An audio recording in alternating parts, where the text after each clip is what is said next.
বৃষ্টি ভালো হয় যশোরে এবার পাটের আশের মান ভালো হবে বলে আশা করছেন কৃষকেরা। পাট জাগ দেওয়ার জন্য পানিও আছে পর্যাপ্ত, ফলন তুলনামূলক কম হলেও পাটের ভালো দাম আশা করছেন তারা।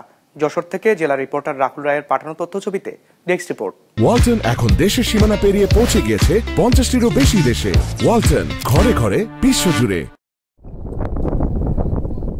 যশোরের পাটক্ষেতগুলোতে এখন ব্যস্ত সময় কাটাচ্ছেন পাট চাষিরা। কেউ পাট কাটছেন, আবার কেউ পাট জাগ দিচ্ছেন।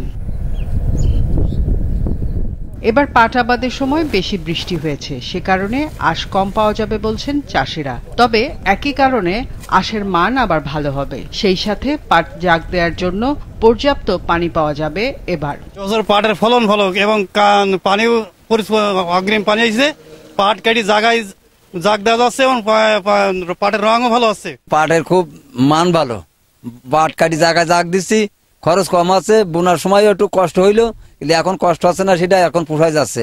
কিছু কিছু পাটে লাভের সংখ্যা কম আছে, কিছু কিছু পাটে লাভের সংখ্যা একটু বেশি আছে।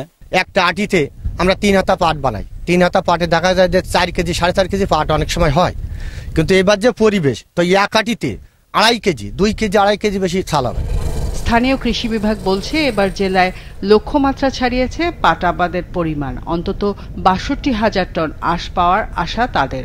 অনেক ক্ষেত্রে দেখা যায় যে আমরা অন্য অঞ্চল, বিশেষ করে ফরিদপুর অঞ্চল থেকে আঁশের মানটা একটু খারাপ হয় যশোরে জাগ দেওয়ার কারণে। আশা করছি এবার আরো ভালো গুণগত ভালো মানের পাটের আঁশ পাওয়া যাবে এবং আশা করছি যেহেতু আঁশের গুণগত মান ভালো হবে, দামও বেশি পাবে ইনশাআল্লাহ। চলতি বছর জেলায় 1,13,000 কৃষক 24,340 হেক্টর জমিতে বিভিন্ন জাতের পাটের আবাদ করেছেন। গতবার যা ছিল 24,000 হেক্টর। বিজনেস রিপোর্ট, মাছরাঙা টেলিভিশন।